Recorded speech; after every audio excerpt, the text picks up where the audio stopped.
Sí.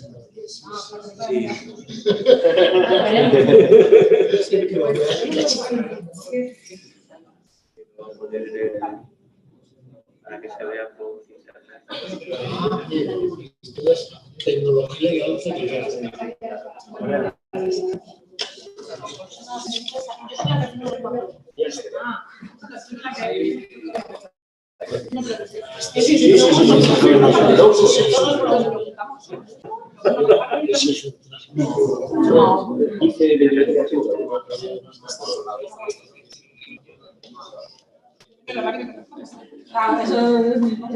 Sí, responde sí o no.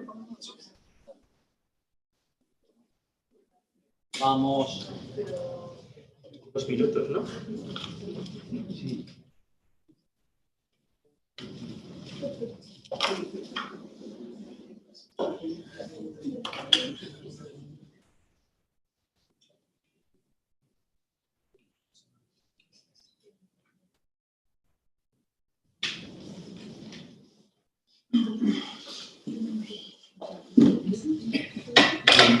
Buenos días a todos.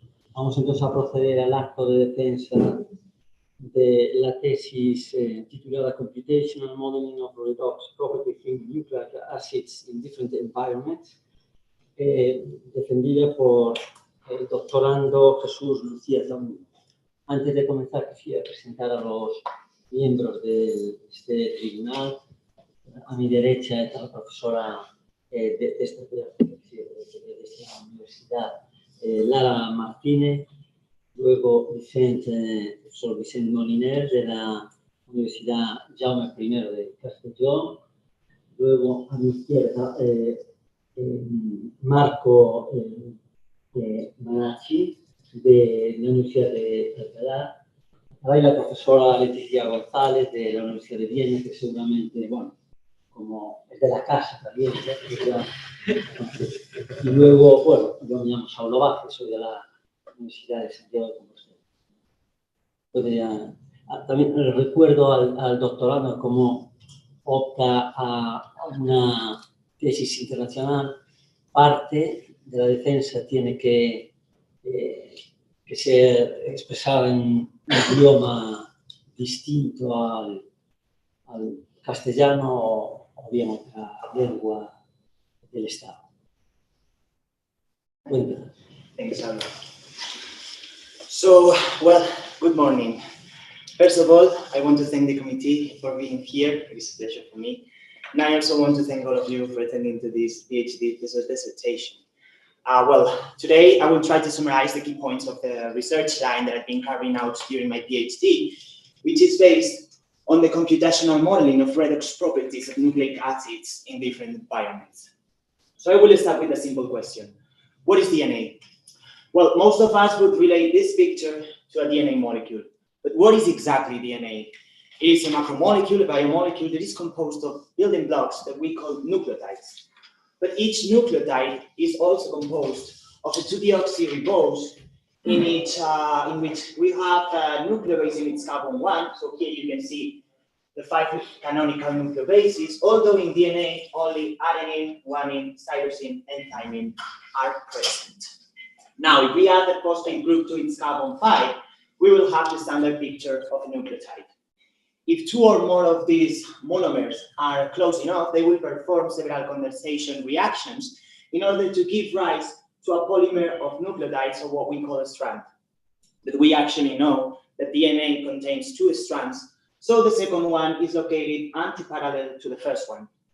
We also know that in a space, DNA tends to adapt a double right-handed helix, or at least this is the most common species in nature. Well, we also know that each strand is the complementary of the other one, so that the sequence of nucleotide of one strand will define the sequence of nucleotides of the other one. In this context, we can say that adenine is associated to thymine by 2 hydrogen bonds, while the same happens with cytosine and guanine with 3 hydrogen bonds. So now that the structure of DNA is explained, the next question should be, what is the role of DNA? According to the biogenesis theory postulated by Oparin Aldane and in a later stage Miller, in an early primitive Earth, only inorganic compounds were present. However, under the extreme conditions of this primitive Earth, these compounds were able to react in order to give rise to the biomolecules that we can see here and compose our organism. With time, these biomolecules organize themselves in order to give rise to a minimal living unit, which is the cell. But how can we relate the cell with DNA? Well, in order to perpetuate life, we need a replicator factor, and this replicator factor is DNA. So DNA stores the genetic code of every single living organism in our world. In this context, DNA allows life for replication or evolution, this last one thanks to the recombination ability of DNA. This is the natural function of DNA. But in the last decades, technological applications have been developed for this macromolecule. For instance, we have DNA computation, in which we will transfer many different information in terms of the sequence of nucleotides that we are encoding. Another example is the DNA template synthesis, in which we will have two complementary strands, and each of them will carry a different fragment from a desired molecule. By the hybridization of these two complementary strands, we will have the target molecule that we are looking for. Thanks to the capability of transporting the current of DNA, it is a suitable molecule to be used as a nanowire. And taking advantage of this ability, it is also suitable for electrochemical molecular recognition purposes. So it can act as a biosensor. What is a biosensor? It is an analytical tool that can detect or even quantify the presence of a substance that we call analyte in a sample. So today I will focus in this last application, since my thesis aims at studying mechanistical effects of this biosensing process, which I will explain briefly to you. In the first stage, we will have the charge transfer between the analyte and one of the nucleotides of the DNA strand. So since DNA is more likely to be oxidized than reduced, we will have that the nucleotide will lose an electron and a positive charge will be stored in this nucleotide. But actually we know that in the aqueous phase, the nucleobase is the responsible moiety for this storage. In a later stage, the positive charge will be transported along DNA until it reaches the electrode, where we can monitor the current or the difference in potential in order to assess if the analyte is present or not in the sample. So since I am talking about an electrochemical application, I am focused today in this half redox reaction in which a nucleobase will be oxidized. So conventionally, when we are talking about redox reactions, we will have, or we will give the redox potential in the direction of the reduction. And so we can define the one electron oxidation potential as a reduction potential of an oxidation process. For this, we first need to compute the energy that we need to detach an electron from the neutral configurational space. And this energy is called the adiabatic ionization energy, which is related to the one electron oxidation potential thanks to this formula, because we can identify the adiabatic ionization energy after some thermal and entropy corrections to the free energy of the reaction. In order to calculate this property, we can just simply compute the free energy of each of the involved species in the reaction, and that would be all. If our systems present few degrees of freedom, well, the potential energy surface will be associated to this simple system, and so we will have only one clear minimum. So we can take this equilibrium geometry in order to perform a static study to calculate the desired property. However, in this thesis, the systems are very complex, and so the potential energy surfaces will be presenting many different local minima. So we will have to take into account every single configuration associated to this minima in order to get a proper value of the macroscopic property that we are studying. For that, we have to sample the space. And one possible solution is to perform classical molecular dynamic simulations in order to let the system evolve in time according to the Hamilton equations, so that we can fetch different conformations in order to get an ensemble of geometries. Going back to the... Perdón, voy a aprovechar Así te doy un minuto porque hay un problema con esto. Sorry, 30 segundos. Direct issues. Perdón.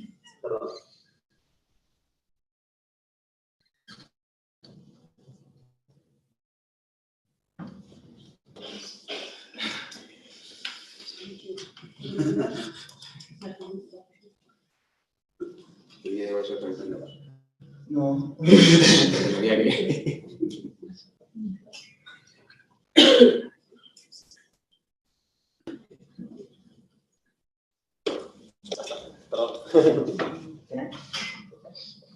So I'm going to go back to the static picture, and we can adapt this equation to our dynamical protocol if we substitute the free energy of each embodied pieces by the average internal energy calculated for each of the configurations of our ensemble of geometries.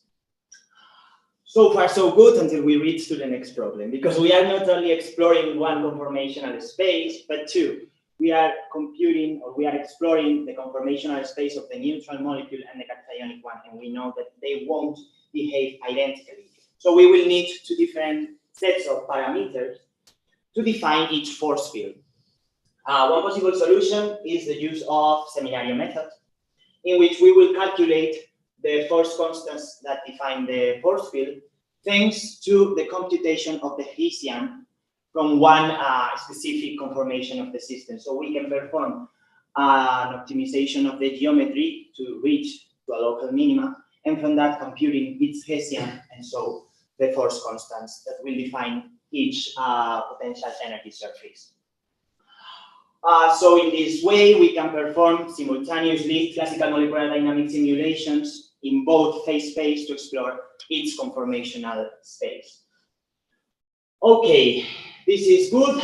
The direct scheme is valid, but we also wanted to explore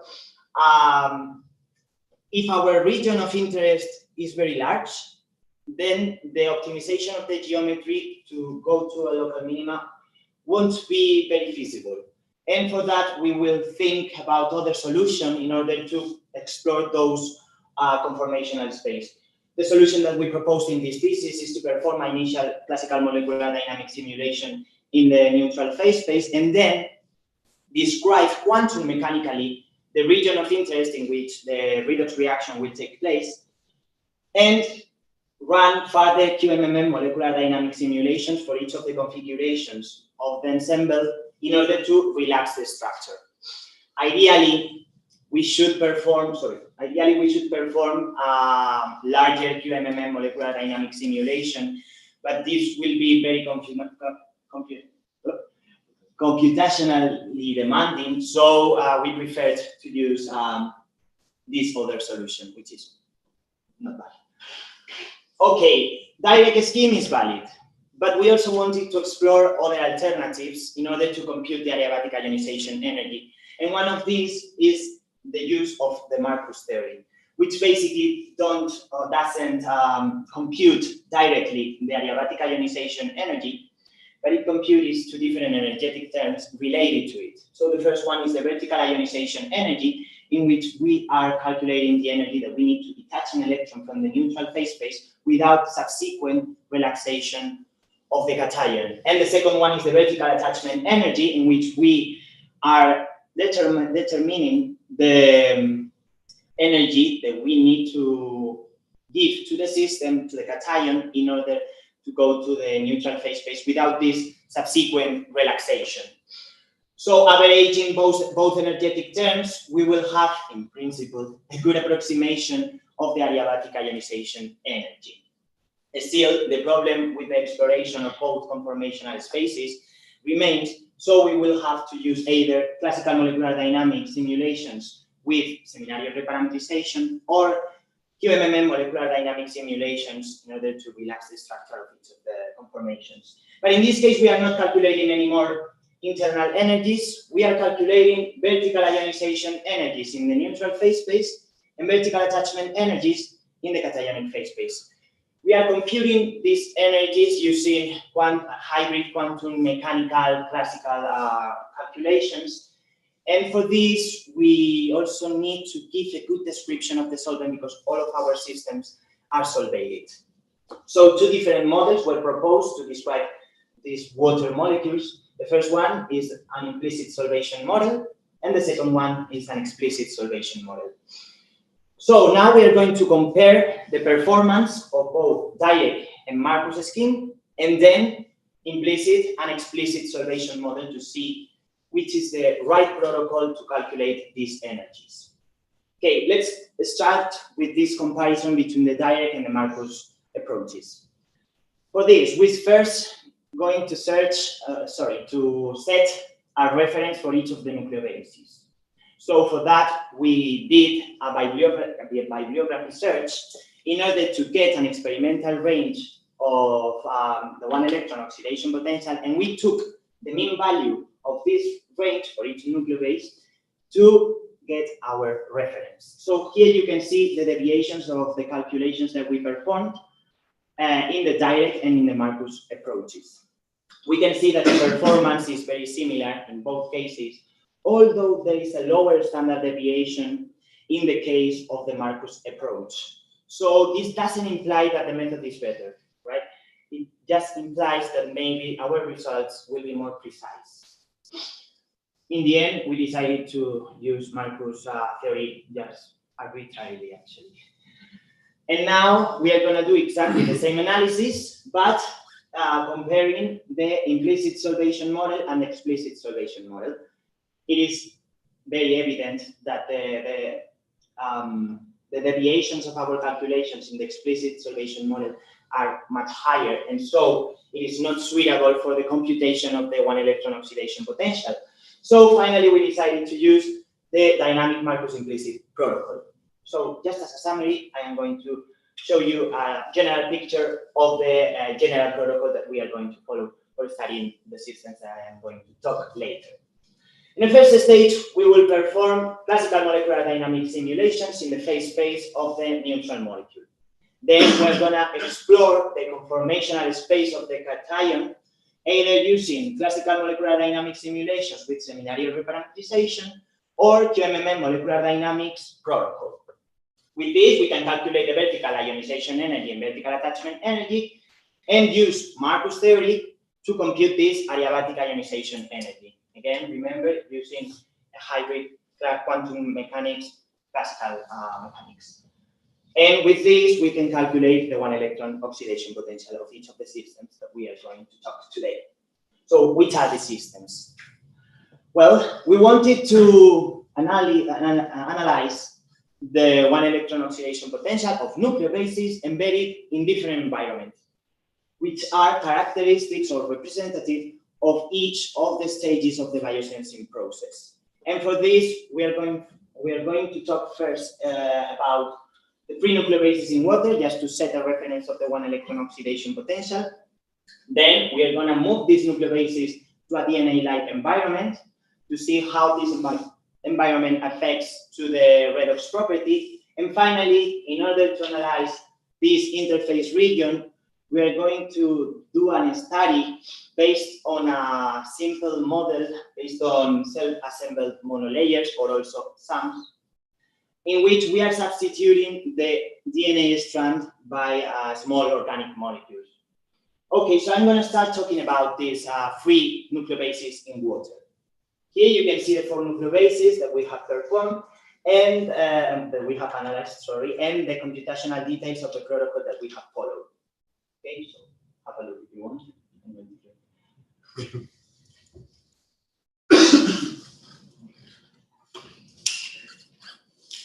And let's move on. So here you can see the one electron oxidation potential for each of the nucleobases that we have studied.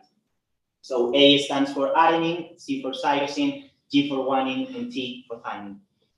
The first thing that we did is to compare our results with experimental data that we extracted from the literature.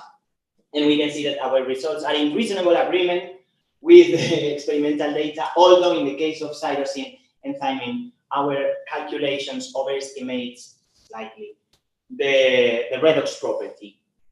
However, qualitatively, our results give a similar trend to the one addressed from the literature. So the relative order of reducer character follows as as I am going to say. So guanine is the most susceptible to oxidation, followed by adenine, and in a last place, tyrosine and thymine. But why is that order like this? Is there any factor that can explain this order?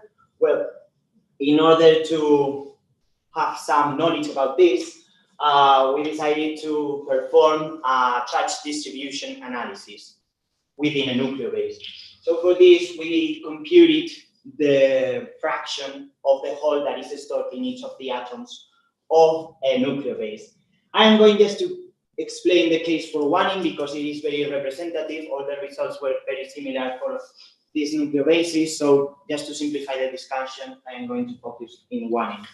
Here you can see this color dot that represents the fraction of the hole that is stored in each of the atoms, okay? So the highest positive charge is found in the functional groups of the nucleobase, in the atoms that are opposite to those functional groups and that belong to the ring, and in alternated positions of the ring, which is very consistent with what we observed from the HOMO, because we are detaching an electron from this molecular orbital, so it is normal that the atoms that contains the highest electron density in the neutral molecule will contain also the highest positive charge in the cation after ionization.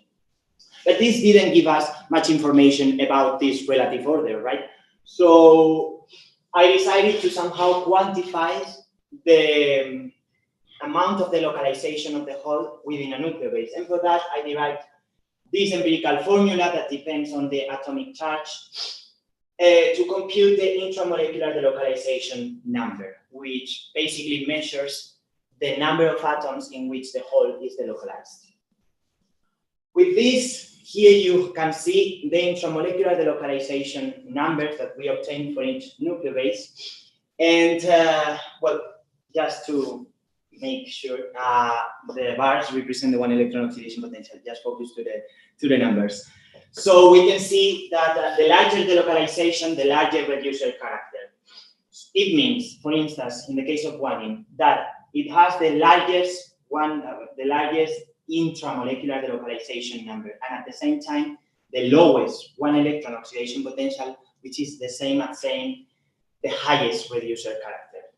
So once we have seen that, we can rationalize this as follows. So if we have a large pi system, as for instance, in the case of guanine or adenine, the positive charge will be better stabilized in its structure, and so the oxidation will be more likely to occur. Now we're going to move these three nucleobases into a DNA-like environment to see how this redox property can change or not. We will see. So in the first stage, we perform the analysis with an homogeneous single-stranded DNA. So only one type of nucleotide is present along the strand. Then we moved to a heterogeneous single-stranded DNA in which we are combining binary combinations of nucleotides. And finally, we will perform the same analysis using a double-stranded DNA.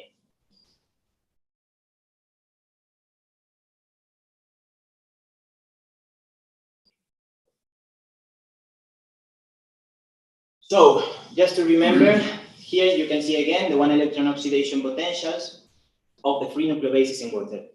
Now, we are going to compare these values to the ones obtained for these nucleobases when they are forming a single-stranded DNA, homogeneous single-stranded DNA. These bars here represent these one electron oxidation potentials. And we can see that in all the cases, there is an increase of the reducer character when the nucleobases are forming a homogeneous single-stranded DNA with respect to the case in which the nucleobases were free in water. But we can see that this increase of reducer character is a little bit larger in the case of thymine with respect to the other nucleobases. Why? This is the next thing that we want to rationalize. Well, we followed a similar protocol to the one did for the nucleobases in water, and we quantified the localization of the hole, but in this case, along a DNA strand. So following this intramolecular delocalization number procedure, we are going to substitute the atomic charge by the total charge of each nucleobase in order to give rise to the intermolecular delocalization number. Now we are measuring the number in which the whole is delocalized, the number of nucleobases in which the whole is delocalized, right? We can see these intermolecular delocalization numbers here. Again, just the number. And if we focus on thymine, we can see that the larger delocalization, so the larger intermolecular delocalization number, will give rise to a larger increase of the reducer character with respect to the case in which the nucleobases were free in water. Now, we can compare the intramolecular delocalization number with the intermolecular delocalization number. And if we do that, we will find out that there is a competitive effect between these two delocalizations effects. This is explained as follows. So if we have a large pi system in our molecule, in our nucleobase, then the positive charge is well delocalized, or is well stabilized, so delocalized, right? It won't need any further delocalization along the strand because it is just already well delocalized in the nucleobase. So at larger intramolecular delocalization numbers, we will have low intermolecular delocalization numbers. We will do exactly the same now with heterogeneous single-stranded DNA to see if anything changes. So we will start talking about the one-electron oxidation potentials. Here you can see AC, which is just adenine, cytosine, adenine, cytosine. This is the sequence. And this pink bar represents the one-electron oxidation potential of the heterogeneous single-stranded DNA. And these straight lines corresponds to the one-electron oxidation potential of the homogeneous cases in which we will have adenine or cytosine. We can see that the heterogeneous one-electron oxidation potential is in an intermediate value between these two extreme cases. So as a general trend, we can say that the one-electron oxidation potential of the heterogeneous single-stranded DNA is just a linear combination of these redox properties computed for the homogeneous single-stranded DNA. Now, let's do exactly the same, but with double-stranded DNAs. So again, I'm just going to show one case. It is very representative, believe me, so we can extract general conclusions from it. In this case, I show you this double strand, which is composed by 50% of guanine and 50% of cytosine. Guanine is just in one strand, and cytosine in the other one, so they are complementary. And this is the one-electron oxidation potential that we calculated. We can see that it is not anymore in an intermediate value between these two redox potentials, talking about the homogeneous cases. So there is an increase of the reducer character when we add a second strand. Now let's go further. We will compare these two strands because they have the same abundance of each nucleotide. So we have 50% of each of these nucleobases in both strands. The only difference is that guanine in this case is just in one strand, and in this other case, it is alternating in one strand and another. We can see that clearly that the one-electron oxidation potential of both strands is not the same at all. So somehow the position of the nucleobases within a strand can modify this redox property of our models. So in general conclusions, just to see the overall analysis, we can say that there is an increase of the reducer character thanks to the new interactions that are generated when we add a second strand, and that the distributions of the nucleobases modifies somehow this redox potential.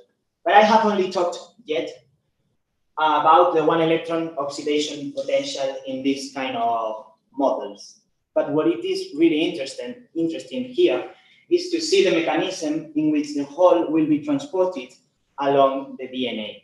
So I am going to explain you briefly two different theoretical models that have been proposed in the literature, and then we will see which is the contribution of each of them in a real case. The first one is tunneling, which states that the transport will be carried out thanks to a delocalization of the positive charge among several nucleobases. Maybe 7, 8 is a good number.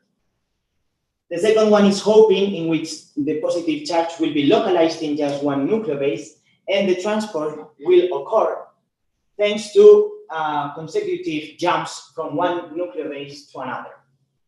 So, which is the contribution of each of these cases, of each of these models, to a real case? I'm going to explain the general conclusions that we extracted with just one example, because again, it is very representative from our analysis.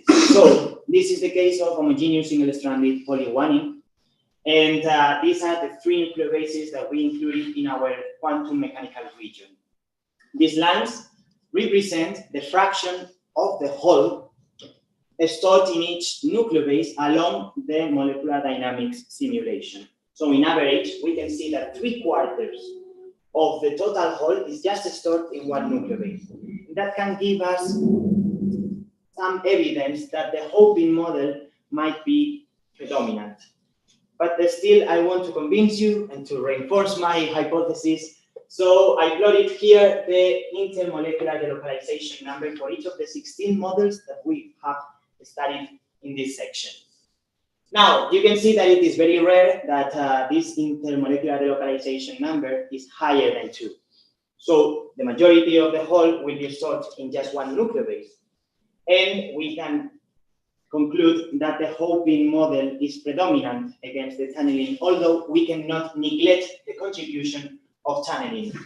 Otherwise, the intermolecular delocalization number should be 1, and it is not. There is some delocalization, so tunneling is affecting this mechanism.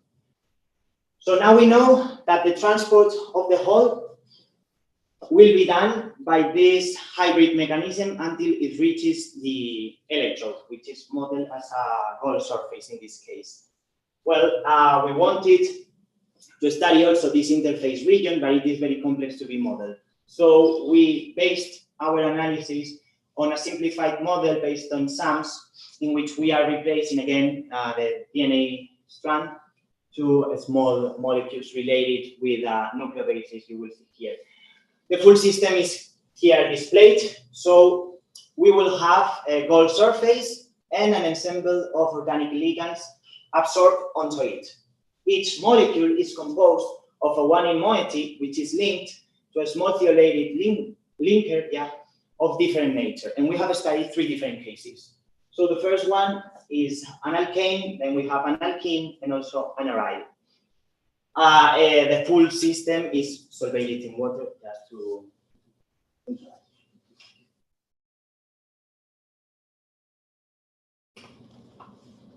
so let's go on. Again, I will start as always, plotting the 1-electron oxidation potential, in this case just for 1-in, because it is the only nucleobase that we are studying. But in this case, I computed this redox property using PBEOP. So now I am going to do exactly the same, but with each of these ligands in water. I am going to restrain the positive charge, so the whole, in just the 1-in moiety using constraint DFT. And I'm going to compute the 1-electron oxidation potential for 1-in, in which we are describing the ligand quantum mechanically, and the rest classically. I mean, the solvent is described by an implicit solvation model. Here you can see the 1-electron oxidation potential for each of these 3 ligands, and we can say that the linker doesn't favor the oxidation of this nucleobase. Now we are going to move this ligand into a sum model. So here you can see this sum model, and we are describing quantum mechanically just one ligand and the rest of the environment classically. Here I show you the 1-electron oxidation potential for 1-in in this model. And we can see clear differences from the previous case. So when our ligands were just in water, we can see that the 1-electron oxidation potential remains constant no matter which linker we add. However, when we are talking about some models, we can see that the nature of the linker modifies the reducer character, so we can see clear differences from this redox property depending on just the linker. It is the only difference in each sum. But since I am describing classically a high amount of atoms, so the full environment is described classically, maybe our results are not very accurate, so we wanted to improve our results. Well, actually, sorry, I just forgot that in other cases, we can see an increase of the reducer character, thanks to the electrostatic effects that other neighbor molecules generate with the quantum mechanical region. Now, yeah, let's go back to what I was saying. So we wanted to improve our results of this redox property, including more and more atoms to our QM region. And for that, I divided my system in 3 different elements. So water molecules, organic layer, and Gauss surface. And for each of these elements, I performed a convergence analysis in which I want to determine which is the number of molecules that I had to include in the QM region to get a constant value of the 1 electron oxidation potential. So in the case of water, it was around 30, which is a big size for the QM region, and a larger sampling should be done. So I finally decided to use an implicit solvation model because we saw that it performs well in order to compute this redox property. Then we saw that we had to include 4 gold atoms to our QM region and another ligand to this quantum mechanical region. But if you ask to me, this calculation is very computationally demanding, and so we had to think about other solutions. So I did an assumption. I will consider the quantum effect of gold atoms and the quantum effect of ligands separately. And with that, I came up with this additive scheme, which is just a summation of different contributions of the 1 electron oxidation potential when we describe our system differently. So I will explain slow because it's a little confusing. The first term is the 1 electron oxidation potential computed with this description of the system. So only quantum mechanical description for 1 ligand and the rest described classically. Then we're going to add the quantum effect of gold atoms, including 4 gold atoms to our QM region, apart from the reference ligand that we are ionizing, and subtracting the 1 electron oxidation potential that we computed from the case in which the atoms were not in the QM region. And we will do exactly the same, but in the case of the ligand effect. So we are including a new ligand to our QM region and then subtract the 1 electron oxidation potential to the one computed with this description, but using just a quantum mechanical description for 1 ligand. And with this, we obtained this quantum, this 1 electron oxidation potential of 1 in a self-assembled monolayer with quantum mechanical corrections somehow of the gold atoms and the ligands. Okay, but this description, this approach is not tested at least yet. So we don't actually know if it works, and for that we had to validate our results. So in order to do that, we computed the 1 electron oxidation potential for 5 snapshots, including the 4 gold atoms and the 2 ligands to our QM region, and at the same time doing the same but with the additive scheme. And we can see that our results are very similar, so the relative error is lower than 5%, and we can conclude that yeah, our additive scheme is valid. Okay, up to now, we have an efficient protocol to calculate the 1 electron oxidation potential of a specific fragment in a self-assembled monolayer. But we are not studying what we wanted to study, at least up to now, because we wanted to see if the transfer is favorable, if the transfer of the whole is favorable to the to the surface, but we have constrained this hole in the guanine, so it doesn't reach the surface. In order to assess this transfer, we somehow suggested 5 different situations in which the hole can be delocalized. 4 of them are scenarios in which we don't have this transfer to the gold surface, and the 5th one shows this transfer. Okay, so the charge can be stored in the gold surface. I'm going to show you each of these 5 situations, and then we will comment the results. So this is the first one, the one that we have used in order to assess the validity of the additive scheme, in which we will have the hole just stored in one nucleobase. Then we'll have another possibility in which the hole is delocalized among 2 nucleobases, or maybe the positive charge is just delocalized in one ligand but without reaching the gold surface, or the delocalization of the hole can be done along the full organic layer, or the situation that we expect to be the most favorable, in which the hole reaches this gold surface. How can we determine which is the most favorable? Well, the situation that has the lower 1 electron oxidation potential will be more likely to occur, because oxidation will be more likely to occur, actually. Yeah. So we can see here that in the case in which the hole reaches the surface, we have in all the cases that the 1 electron oxidation potential is the lowest compared to the other situations. And so we can say that yes, the transfer is favorable, and it seems to be vertical, so through one ligand. Okay, but we can see still some differences in the 1 electron oxidation potential of each of these ligands, showing that the thioalkene guanine will perform the most efficient transfer, while in the case of the thioalkane guanine, the transfer will be less efficient.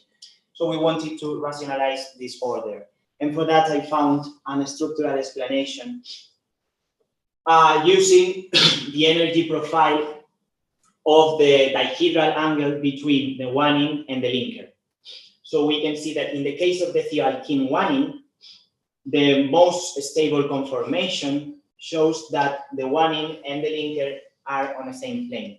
So their pi systems can be conjugated, and thus the transfer can be done vertically, so it will be more efficient. In the cases of thioalkane guanine and thioarine guanine, we can see that the most stable conformation shows that the guanine and the linker are not on the same plane, so the pi systems will not be conjugated, and the transfer will be less efficient. Even more in the case of thioalkane guanine, because the linker doesn't have any pi system. So. Con todo esto, ahora es cuando cambiamos al español. Con todo esto, quiero hacer un pequeño resumen de lo que hemos hablado en esta charla. Bueno, mi tesis se centra básicamente en estudiar las propiedades redox de las nucleobases cuando están inmersas en diferentes ambientes que son característicos del proceso de biosensing. Para esto hemos diseñado tres sistemas diferentes. Hemos diseñado las nucleobases inmersas en agua, las disolventes cuando están formando una cadena de ADN y esa región interfásica en la que la cadena de ADN está absorbida en la superficie, lo que hemos simplificado un poco el sistema. Las conclusiones a las que hemos llegado tras estos estudios son las siguientes. Cuando nosotros tenemos nucleobases con un extenso sistema pi, vamos a tener una mejor estabilización de la carga positiva después de la ionización. Por lo tanto, el carácter reductor y la oxidación van a estar más favorecidos, van a aumentar. Esto se da sobre todo en guaninas y adeninas que tienen un carácter, un sistema pi mucho más grande. Si estas nucleobases están dispuestas en una cadena de ADN, va a haber un efecto competitivo entre la deslocalización intramolecular y la intermolecular, puesto que si ya está bien deslocalizada la carga positiva en una sola nucleobase, no vamos a necesitar una mayor deslocalización para estabilizarla mejor y se va a quedar solo reducida o confinada en esa nucleobase mayoritariamente. El transporte de carga de esta vacante se va a realizar a lo largo de la cadena de ADN siguiendo un mecanismo híbrido entre el tunneling y el hopping, con cierta predominancia del hopping, pero que no podemos descartar el tunneling. La transferencia de nuestra capa orgánica a la superficie metálica es favorable y la vamos a poder modificar su eficiencia utilizando diferentes naturalezas de linkers. Y por último, y en general, cuando nosotros ponemos las nucleobases en un sistema donde hay un aumento de las interacciones electrostáticas o de otro tipo, con las nucleobases el carácter reductor de estas moléculas va a aumentar. No quiero terminar la charla sin dar una breve pincelada a lo que estamos trabajando ahora, que está relacionado con este proceso de biosensing, como puede ser la interacción entre sistemas monoméricos derivados del benceno,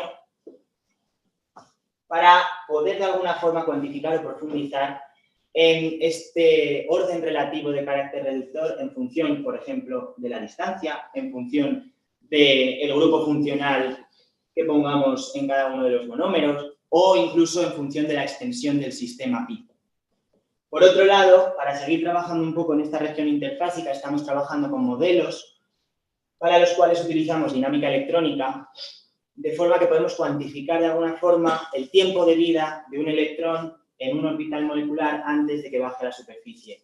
Esto puede ser perfectamente aplicable para la región interfásica de nuestro biosensor basado en ADN.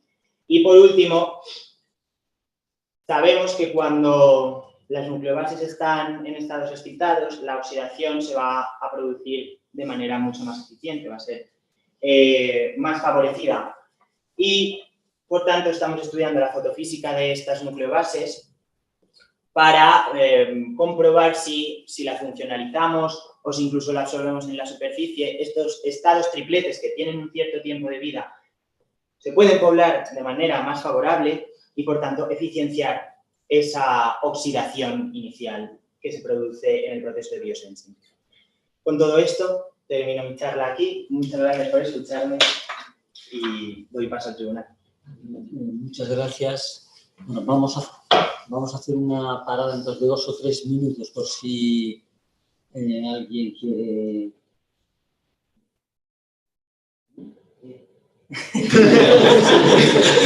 Como tú quieras.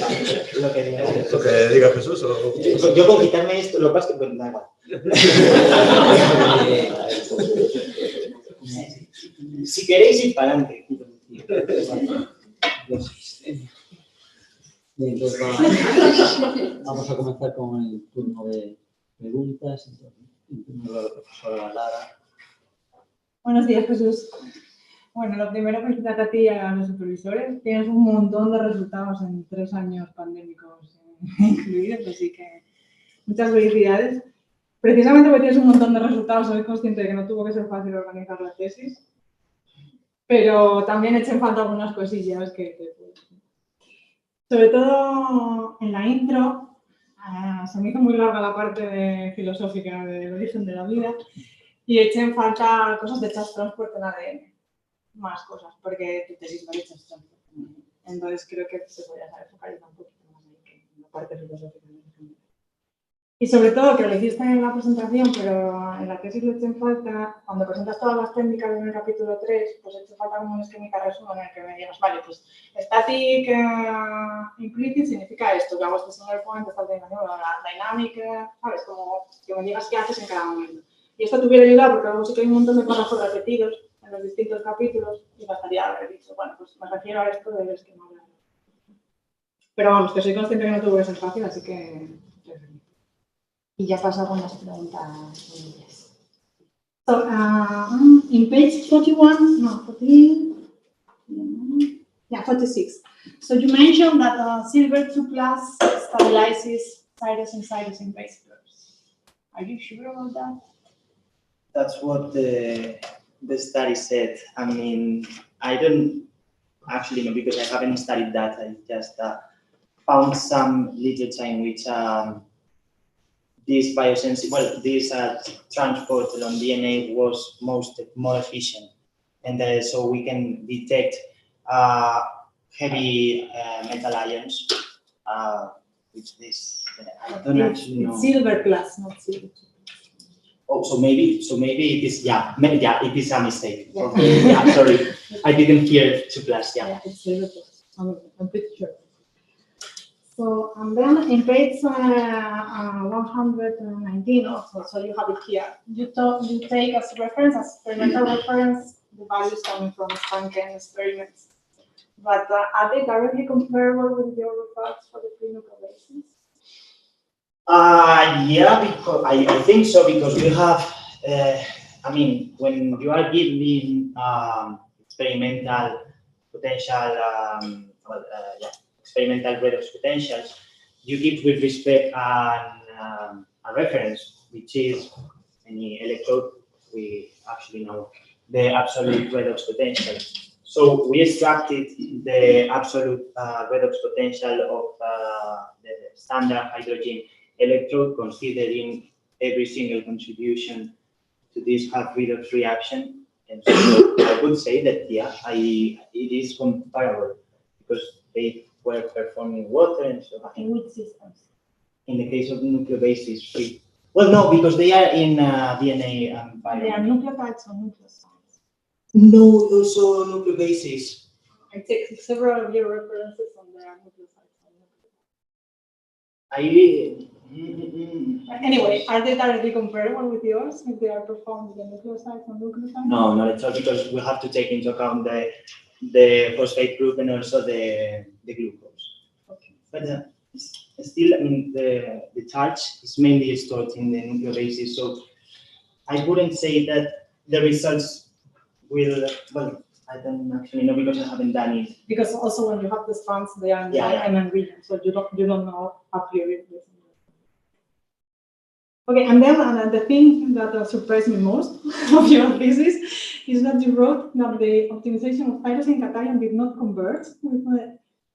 So I was very worried about that because I launched this calculation in the past, so I relaunched it again, and it did converge in PCM. So do you know why? No, I don't actually know, but I did it like many times and moving the atoms one by one.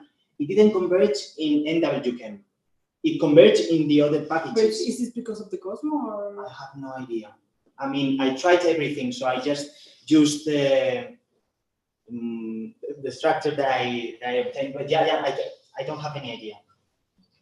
I was very worried about that. And then for the basis set, so do you think your basis set is enough in case you want to extend your studies for the anions? Because it's true that you focus on the cation. No, not in the anion. In the anion, I should have included diffuse. Have you planned to move to the anions? No, because I mean, I know that it is interesting, but since so at some stage you have a negative charge. Yeah, but since the biosensing process is usually oxidative process, yeah. Okay, and then for the functionals, here in the slide it was, I don't know if correct or not, but in chapter 3 you wrote that you perform all the calculations with PV, M06, and the other one was B3. And suddenly I arrived to chapter 4 and I found the B3. So why? Yeah. Okay, so honestly, it is not in the order that we did the studies. I mean, the thesis, right? But still, we have calculated the one electron oxidation potential for nucleobases with both functionals to then compare them with the DNA strands and also with the self-assembled monolayers. I mean, the nucleobases are computed with can be treated in chapter 4. Okay, but it's a little bit strange, so maybe the better. Yeah, but it is because of the order in which we did the full study. Okay, and then the selection of the QM number of QM bases in the bases in the QM region, for instance, in chapter 4. So you took BG as a reference, if I will recall, saying that this is the easy base to be oxidized and so on. But then it's the more localized whole. So do you still think that is the best option? No, not at all. I mean, it is true. I actually agree with you. But when we see the intermolecular delocalization numbers, we see that, I mean, I have checked the nucleobase charges for each of the QM, for each of the bases of the QM region, and the fourth one or the third one has like 5%, maybe less of the total charge. So I don't think that including more bases would like the localization. But you mentioned here that the localization can also take place in 6, 7 nucleotides. Yeah. So it would be nice to have at least one example. But since we saw, I mean, you're right that we should have done it with timing maybe, because it is the most localized one. But since we saw that with 2 nucleobases, the one electron oxidation potential and the intermolecular delocalization number was almost constant. Let's go with this and then we will see. I mean, I know that they are very demanding calculations, but just one test to see. And for chapter 5, I still have the same doubt about the QM region, but let's move. I really like your analysis about the geometrical parameters. I really like the figure, but I have a very interesting question, I think, because you found the correlation between the shift and the slide for 9 of the 10 systems, except for 1. Mm-hmm. So does this mean that we don't need overlap to delocalize in the 1s, contrary to what is said in the literature? The point here is that when we run this 1 I mean poly. Yeah. When we run these molecular dynamics, we saw that in the case of 1, I don't know why in adenine still appears, but we know, or we saw that in 1 there is another minimum we reach, in which we have a T-shape conformation. So we have all the nucleobases like this, like parallel, and then we reach to a conformation in which both nucleobases are on a T-shaped position. Maybe these results interfered somehow with the correlation of this. So maybe they are a little bit interfered, and we should have to take into account, yes, the region of the QM of the dynamical protocol in which the system still is in overlap.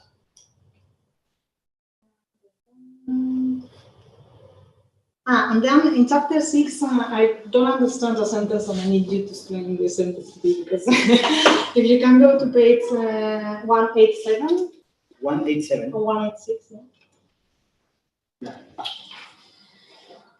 So you wrote, it can be observed that there is a decrease in the fold delocalization when adenine nucleobases are arranged diagonally. So What is it? So it's the third paragraph. Okay.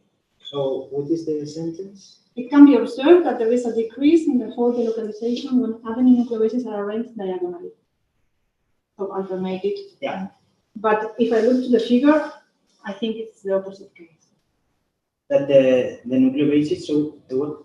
So that you have more delocalization for alternative sequence than for the. Yeah, because you have like 50% of the fold in one in just adenine and in another one in the other. We have more delocalization for the alternative system, so it's really I didn't hear you. Yeah, but yeah, you're right. Yeah. So if you have alternative, you have more. Yeah. Or maybe not, depends on the intermolecular delocalization number, because maybe, I mean, the colors can somehow be a little bit, but if in the case of adenine, no, in the case of adenine is clear. Yeah. And also coming to the colors, my question here is, are the double strand less delocalized compared to the single strand? Because comparing the two figures is a little bit difficult because of the color code. You mean single-stranded with double strand?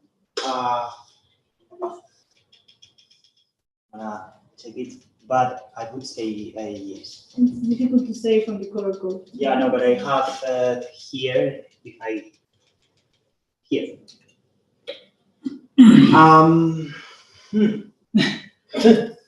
Depends on the sequence, but in general terms, I mean, so higher intermolecular delocalization numbers are not reached at all.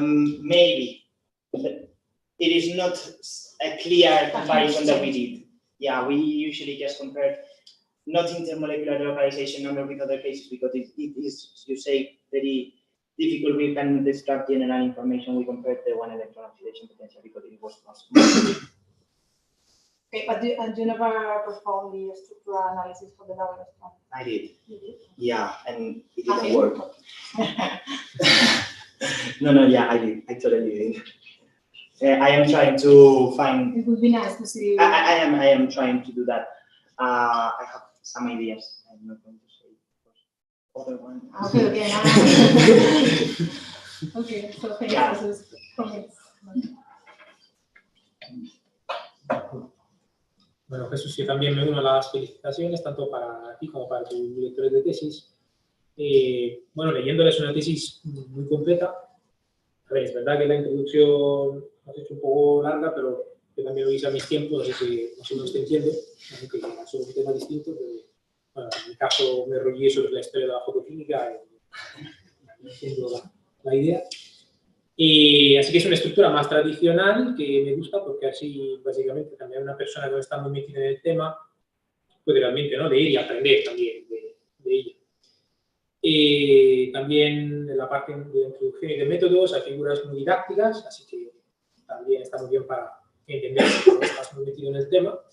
Y es un inglés, bueno, casi sin errores, luego algún error aquí y allá hay, pero tampoco, la verdad, tampoco mucho. Lo único, a lo mejor, en la portada y en la parte interior de la portada cambia una preposición, pero es lo que más choca porque era el in, que luego pasa off, ya, justo, ya, right, pero bueno, no es nada tan importante. Vale, entonces, las preguntas en inglés, o como tú prefieras, en realidad. Bueno, yo mi español, o sea, haré más falta en español que lo que prefieres, la verdad. Entonces, para la parte de los métodos, bueno, usas el método seminal, ¿no?, para parametrizar las constantes de fuerzas, tanto de los enlaces como de los ángulos. A nivel de diedros, bueno, podrías, pero como mencionas en tu tesis, bueno, ha hecho básicamente falta, ¿no? ¿Y cómo has considerado la parametrización de las cargas?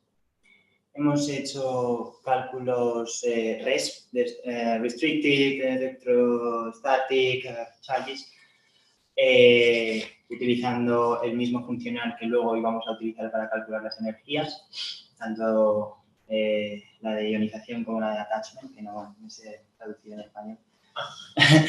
Y entonces hemos sustituido las cargas que nos da el propio programa utilizando el método que utilizan ellos, que es semi-empírico, por estas cargas. Ok. Y siempre relacionado con las cargas, ¿piensas que se hubiera podido usar en algún momento un campo de fuerza polarizable? Sí. O, de hecho, lo pensamos. Si sí, ¿dónde? O más o menos, ¿por qué? Sí, o sea, cuando hay sobre todo efectos, o sea, cuando hay interacciones intermoleculares, ¿no? Ahí es como, igual hace más falta porque tienes en cuenta esos efectos a la hora de la dinámica y tal, con las aguas y tal, pero es que aumentaba mucho el tiempo computacional, había que meter muchos más términos dentro de lo que venía de la parametrización del force field y como al final ahí estamos también utilizando dos diferentes estados, suponemos que hay cierta cancelación de estos efectos. No de todo. Vale. Y usas cálculos con MM, ¿no? O sea, integros con MM y explicas los problemas de sobrepolarización a la frontera, básicamente, mencionando al final que se podrían mitigar aplicando damping functions, y eso sí yo no lo sé, para las interacciones electrostáticas, pero ¿cómo actúas en concreto? O sea, ¿cómo mitigas ese problema efectivamente en tus cálculos? Dices entre la región cuántica y la clásica. Sí. Utilizamos la aproximación del link atom. Entonces, básicamente, como si nosotros cortamos un enlace entre la región cuántica y la región clásica, lo que hacemos es que la carga primero, para la región cuántica añadimos normalmente un hidrógeno para volver a saturar ese enlace que ha sido cortado en la región cuántica y clásica, ese bundling. Y por el otro lado, en la región clásica lo que hacemos es quitar, digamos, la carga y esa carga puntual de ese átomo que ha quedado por ahí colgado, la quitamos y la dispersamos entre los átomos vecinos. ¿Ya has usado algún esquema o idea de base para cuántos átomos dispersarlos? No, está ya, hemos confiado en que está bien programado, en plan, en el programa que hemos utilizado. Pero, o sea, básicamente sería repartirlo un poco entre los átomos en función también de su carga que tuvieran en plan los vecinos. Y siempre para los cálculos QMMM, o sea, para los híbridos, y en algunos casos, bueno, dependiendo del tipo de estudio, en algunos casos has usado un QMMM normal y en otros casos has necesitado dos regiones QM, ¿no? Tipo QM1 y QM2. Entonces, ¿a qué se debe? En algún caso has usado uno, en algún caso has preferido usar otro. Vale. En el caso de las dos regiones QM, en un principio era para que no hubiera efectos artificiales de alguna forma de que la carga se fuera justo al límite de la región QM. Luego vimos que si no utilizábamos dos regiones QM, esos potenciales no daban bien ni de broma. Estuvimos probando diferentes métodos hasta buscar uno que fuera consistente un poco con la evidencia experimental y de ahí extenderlo al resto para poder hacer una comparación consistente, utilizando el mismo método para todo. En el caso de los de uno es cuando veíamos que los resultados del potencial de oxidación eran coherentes, o sea, estaban acorde un poco a lo que debería dar las nucleobases. Básicamente habéis probado distintos métodos y luego habéis comparado con los resultados experimentales, que era consistente. Y luego en el capítulo 3, bueno, la parte 2 en el capítulo 3, como también muestras en tu presentación, haces una comparación entre el uso de Cosmo, disolvente implícito, y del modelo de T3P, bueno, T3P en castellano, como disolvente explícito. Y al final, bueno, tu conclusión es que funciona mejor Cosmo, y has explicado tanto el ATS como resumiendo en tu presentación el por qué, ¿no? Y se ve bien en la figura 3.6. Entonces, mi pregunta es, ¿piensas que el uso de modelos distintos del T3P para dinámica molecular podrían mejorar en algo? Diferentes modelos, dices, de la parametrización, o sea, sí, diferentes el agua parametrizaciones del agua. Eso es. También probé con otro, que ahora mismo sinceramente no recuerdo el nombre, no recuerdo. Pero probé con otro y al final los resultados estaban dando parecido. Esta vez esta parametrización utilizaba cuatro centros, utilizaba el oxígeno, los dos hidrógenos y luego utilizaba un centro más de apoyo. Y la cosa es que seguramente den bien si hacemos un sampling mucho mayor, si cogemos mucho más número de conformaciones, porque al final vamos a tener ese valor convergido, pero claro, ya aumentas mucho ese coste computacional. Como el implícito en un principio nos está dando bien, también estamos con el implícito teniendo en cuenta polarización. Sí, que tiene una descripción promedia, ¿no? Que lo tienes. Eso es. Con la parte explícita. Y luego en el capítulo 6, o sea, ya la parte 3, eso es más, ya más está metodológico.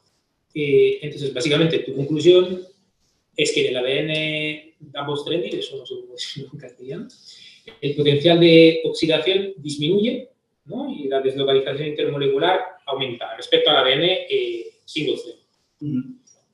Entonces, la deslocalización...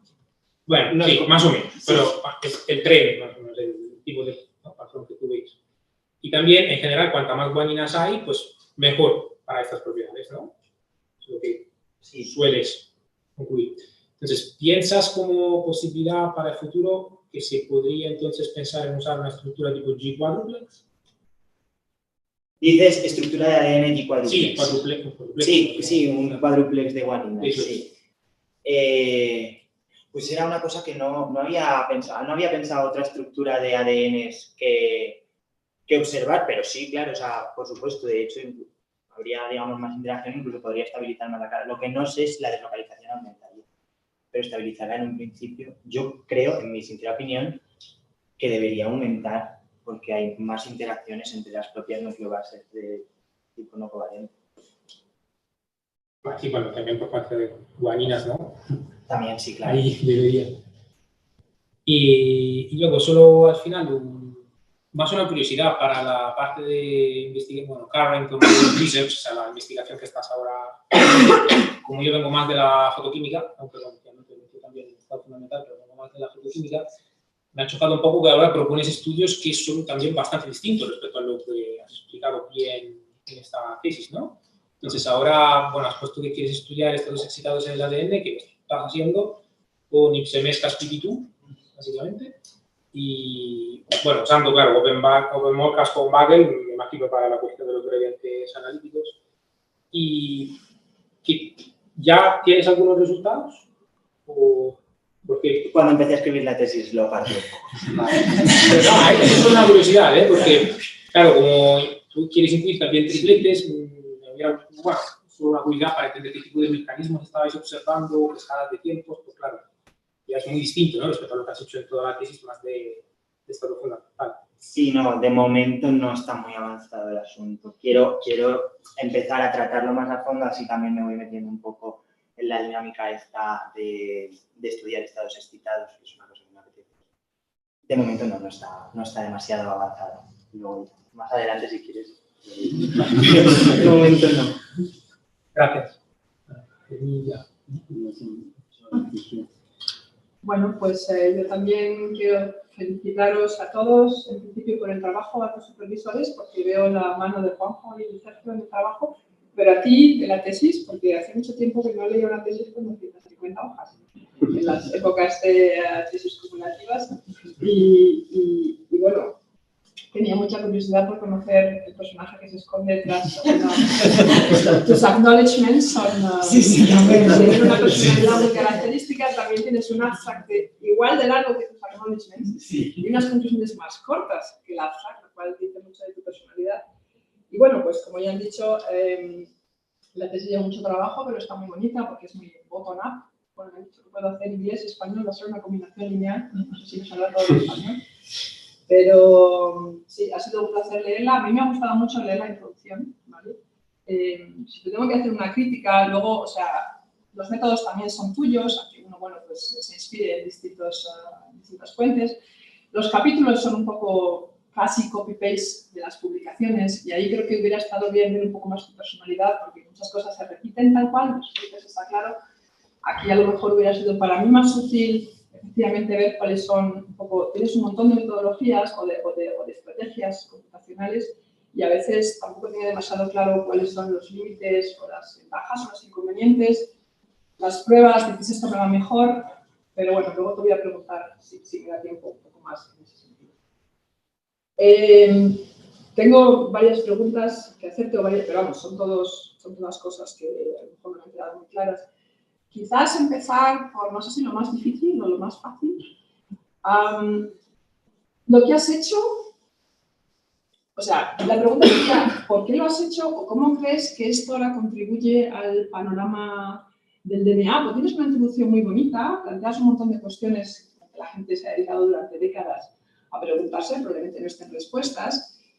Y bueno, es una motivación, ¿no? Es la motivación de tu tesis y ahora yo me pregunto, bueno, lo que has conseguido, los resultados que tienes, ¿cómo están link a esa introducción que has hecho, ¿no? Ahora, ¿cómo ves? ¿Para qué pueden valer esos resultados en el futuro? Claro, cuando estamos analizando estos biosensores basados en ADN, al final un poco toda la introducción es pues, porque quería dirigirlo un poco hasta el trasfondo final, que es ¿por qué esta aplicación de ADN? Entonces, desde lo más inicial, que es la función del ADN y cómo se ha creado, hasta este proceso. Es algo, los biosensores basados en ADN es algo que ahora mismo se está utilizando bastante, sobre todo se utilizan en hibridación, lo cual no está demasiado ligado con este con este proceso que estoy mirando yo, puesto que sería de otra forma, no sería tan redox. Pero sí que se está viendo cada vez más esta determinación de iones de metales pesados, de moléculas pequeñas orgánicas, y el poder estudiar cómo eficienciar esos transportes, esas transferencias de cargas e incluso funcionalizar las nucleobases para poder especificar qué analito es capaz de captar y no, o incluso las propias nucleobases en función de la riqueza que tengas de cada una. Yo creo que sería un biosensor bastante potente porque podría llevar a captar muchos analitos en función de la funcionalización y de la riqueza de cada una de las nucleobases. Claro, esto se tiene que probar a nivel experimental. Nosotros lo hemos hecho un poco estudio teórico, predictivo, pero se tendría que llevar a cabo experimentalmente para observar si realmente es claro. Lo que dices encaja perfectamente con lo que sería mi siguiente pregunta. ¿Qué tipo de experimentos, en qué tipo de experimentos estás pensando? O la parte siguiente sería, ahora te encuentras con, puedes hablar con un experimental. ¿Qué le dirías? Mira, he hecho esta tesis, he encontrado este y este resultado y con esto tú ahora puedes hacer. Bueno, yo empezaría un poco reproduciendo los modelos que yo he utilizado en la tesis para ver si realmente hay una coherencia experimental teórico. Es decir, utilizar modelos que solo tengan un tipo de nucleótido, que sea una single strand, que luego juntemos, pero que tengan una secuencia bien definida y que sea comparable a mis cálculos que de momento no he encontrado. De ahí, si vemos que es consistente, ya probar otras predicciones que hemos hecho, como qué pasa qué pasa si cambiamos estas estructuras, estos nucleótidos, para ver si la eficiencia aumenta o disminuye a nivel electroquímico, se puede medir esa transferencia. Un poco empezar a bichear más que nada el dispositivo y luego ya ver qué capacidades puede llegar a tener. Yo te voy a hacer algunas preguntas de estas fáciles, de las metodologías. Hay una cosa que también a mí me picaba como a Lara y es lo de los funcionales, ¿no? En el capítulo primero, básicamente, concluyes que el PBE o P es el mejor.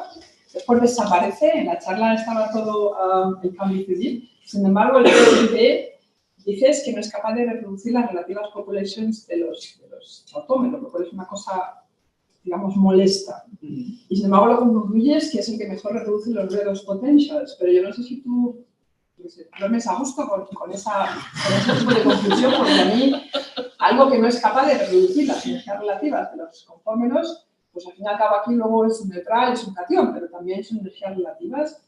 Entonces no me queda demasiado claro si esa conclusión de que el POVP es el mejor. Luego entiendo que después el cambio Philip era porque la cronología no estaba del todo correcta. Sin embargo, luego vuelves a usar el POVP en tus estudios con las single monolayers, están las SAMs. Entonces no me acaba de quedar muy claro cómo al final te decides por este es mejor o este es no mejor. ¿Me puedes elaborar un poquito más en ese punto? Sí. A ver, un solo funcional yo creo que no va a ser capaz de describir todas y cada una de las propiedades de un sistema. Tienes que ir utilizando funcionales que sean capaces de reproducir la propiedad específica que tú estás analizando. En nuestro caso, cuando utilizamos PBOP, vimos que los potenciales de oxidación estaban en concordancia, o eran los que mejor se acercaban a esa base experimental que teníamos. Luego, además, el PBOP nos viene también muy bien en el caso de las SAMs, porque como metemos átomos de oro, pues hombre, el PBE va a ayudar un poco a la descripción de esos átomos de oro, mientras que el OP es más para la parte orgánica y tenía que ser un compromiso. En el caso en el que teníamos solo nucleobases, pues la verdad es que fue un poco por tradición. El B3-LIP en las moléculas orgánicas parece que funciona bien y si además le añadimos el long range corrective para intentar modelar de alguna forma mejor las interacciones. Yo es más que nada por eso, porque cuando hicimos la comparación con el experimental vimos que, hombre, tenía cierta correspondencia con los resultados experimentales y, por tanto, ¿por qué no utilizar este? Pues ahí, por ejemplo, te hubiera ayudado cambiar un poco lo del paper, porque uno se lee el capítulo 3 y dice, vale, este es el funcional. Llega el capítulo 4 y aparece otro y dices, claro, está en el paper, ¿no? A veces me veo a los papers y son muy parecidos, pero hubiera habido que hubieras dicho, bueno, ahí aquí. Bueno, otra cosa. En el QMM haces el Molecular Dynamics, después haces el QMMD y ese le haces corto porque, claro, es muy caro. En la tesis hablas, por ejemplo, a veces de 100 steps. No sé lo que son steps. ¿Cuántos son los...? ¿Son como 100 femtosegundos? ¿O cuántos menos. Porque, mira, el time step me parece... ahora me has pillado. Creo que era de 0,01 femtosegundos. O sea, que la propagación que haces... Es muy pequeña, es simplemente para relajar. Vale, o sea, lo que haces es para relajar el MD a la parte QM. Pero entiendo que todos los snapshots que vienen del MD tendrán la misma longitud temporal en el QMM, ¿verdad? Sí. Entonces, eso es lo que nosotros hemos visto siempre. Es claro, tú partes del force field y todo lo que haces es relajarlo, pero se relajan todos a la vez. Entonces, todos son como muy coherentes y eso hace, si no introduces ningún tipo de randomización, eso te hace que básicamente un poco esa diversidad que tenías antes de venir con todos los snapshots se homogeneiza bastante, a no ser que seas capaz de correr muy largo, pero claro, no se puede porque es muy caro, se homogeneiza muy rápidamente y entonces todos son como un poco iguales, lo cual a mí me parece que podría ser la razón por la cual a veces, aunque tengas, ya no me acuerdo en qué tipo de capítulo es, pero vienes con 200 snapshots, pero luego, o vienes con diferentes frames, pero luego los resultados son muy distintos. Entonces, ¿por qué has hecho, o sea, por qué no has introducido ningún tipo de randomización en ese segundo paso? Yo creo que eso te ha un poco quitado la diversidad. Puede ser. También los clusters, cuando haces el cluster análisis, luego son todos muy parecidos. O sea, realmente te lo puedes haber ahorrado, ¿vale? Es un poco lo que uno lee. Y me da la sensación de que eso es porque a lo mejor no has introducido, o sea, porque es coherent movement, ¿ya? Vienes del MD. Y eso no te lo has planteado. Sinceramente, no. Ahora que lo dices, sí, es cierto que cuando estamos en la superficie catiónica, si luego estamos partiendo, ¿no?, de esa parametrización del force field neutral, puede ser que al ir a relajar, relajemos en un espacio muy pequeño conformacional y es verdad que no tengamos esa exploración total. Sinceramente, no me lo había planteado. No pasa nada, pero así. Pero bueno, está bien. Vale, el constraint DFT. Yo no lo he usado nunca, con lo cual me gustaría que me contaras un pelín qué es lo que constraints y luego ya con la respuesta que me des te hago la pregunta. Vale. El constraint DFT al final es utilizar DFT, pero metemos un término extra utilizando multiplicadores de Lagrange para poder focalizar cierta carga o cierto spin en un fragmento concreto, de forma que estamos restringiendo esa carga a ese fragmento, de forma que cuando optimizamos busca solo conformaciones que sean capaces de reproducir la carga guardada solo en eso. Básicamente es un poco lo que hace. Utiliza eso, multiplicadores de Lagrange para poder guardar esa carga, la carga que nosotros le digamos, incluso en varios fragmentos se puede hacer. Es como eso, constraints que se le va metiendo al funcional. Vale, y ahora me explicas, porque yo no lo entiendo, te han pasado 4 capítulos, 4 papers, viendo cuál es la de localización, la intra, la inter, y en todos los casos es mayor que 1, ¿vale? En todos los casos la carga está en más de un núcleo base. Y después me dicen, lo voy a focalizar en 1. ¿Por qué? Podías haber usado la metodología normal, haber seguido usando, es decir, podías haber vuelto a mirar. La localización que tengo es, no sé, 1,7, y esa es la que es, esa es la de verdad. En vez de decir, tengo 5 escenarios en la cual esto es así, esto es así. Bueno, pero son 5 escenarios que te acabas de inventar. Cuando podías haber calculado exactamente lo que es y te pasas 4 papers haciendo eso en otro sistema, con lo cual no entiendo por qué usas el constraint DFT o para qué te vale eso cuando podías tener la delegación real y trabajar con ella, con la real. O con un rango alrededor de esa real, si a lo mejor cambia algo de sampling, etc. Sí, ahí en cierta parte también te doy la razón. El problema es que en WChem, yo muy a mi pesar, si a alguno le gusta, pero es bastante, a mí no, es bastante limitado en cuanto a meter región cuántica no es muy eficiente. En cuanto empiezas a meter mucha región cuántica, no converge los resultados. Entonces, no podíamos meter muchos átomos ahí. Como solución alternativa propusimos esto, nosotros restringir estas situaciones como un modelo más simple para poder estudiar diferentes storage de la carga en diferentes elementos. Si hubiéramos utilizado otro package, seguramente sí. Por razones otra vez del orden en el que hicimos el estudio fue como empezamos con eso. Vale, luego cuando entro al capítulo 6 y 7, claro, tener la SAM, lo primero que se me ocurre es que te vas a poner a hacer periodic calculations, pero no aparecen por ningún lado, tienes, bueno, pues, en realidad te pones un poco la cabeza cómo puedo hacer para hacer un clúster, lo cual es peligroso, pero bueno, valeroso. Sin embargo, luego después en el Outlook sí que dices que usas BAS. Entonces, ¿por qué no te planteaste cuáles son las limitaciones? ¿Por qué no podías haber usado desde el principio BAS? ¿Por qué no has probado lo de qué meto, cómo lo meto, dónde corto, cómo corto? Porque aún así tampoco sabes muy bien si lo que estás cortando, o sea, tienes un poco, igual a lo mejor te vas a la transparencia, creo que la 37, también miramos lo de los átomos de oro, pero tienes, bueno, piensas un montón cómo hacer distintas cosas, puedes haber usado cálculos continuos y entonces hubiera sido más sencillo, ¿no?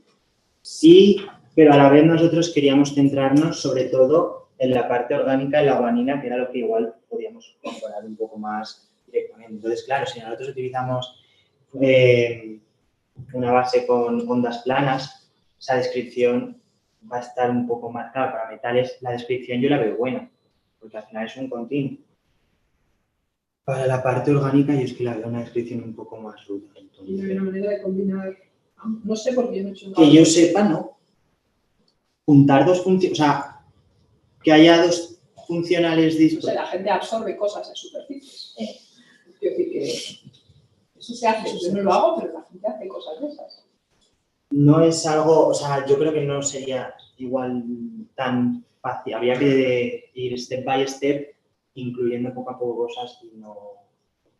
Hicimos eso, el modelo simple, en el cual consideramos a ver cuántos átomos de oro podían valer para dar ese convertido. Pero sí, bueno, que podríamos haber estudiado directamente con funciones de ondas planas este sistema. Sí. Se ha hecho, lo estamos intentando ahora para ver un poco más dinámicamente cómo se mueve ese electrón y lo podemos aplicar en un futuro. De hecho, es nuestra intención. Vale, y ahí el número de átomos de oro. La primera pregunta es, ¿el 248 ¿tiene alguna razón de ser o es que te gustaron? Arbitrario. Porque ahí los magic numbers estos de los... Bueno, a 6 también lo probé. Sí, pero ahí, cuando uno habla de clusters de oro, hay estos magic numbers, no todos los clusters tienen, hay unos, no me acuerdo cuáles son, pero hay, pues me preguntaba si el 248 era... ¿Y tú crees que eso está convergido? Porque a mí me da la sensación de que no. Con respecto a aquí, yo lo veo bastante más estable. Convergido desde luego no. Convergido desde luego no, pero es lo que te digo. No puede, a la región QM, te lo prometo, que no se le puede incluir más en W, que no convergían. Algunos de 8 ya no convergían. Esa energía de calcularlas de cada una de las configuraciones ya no convergía.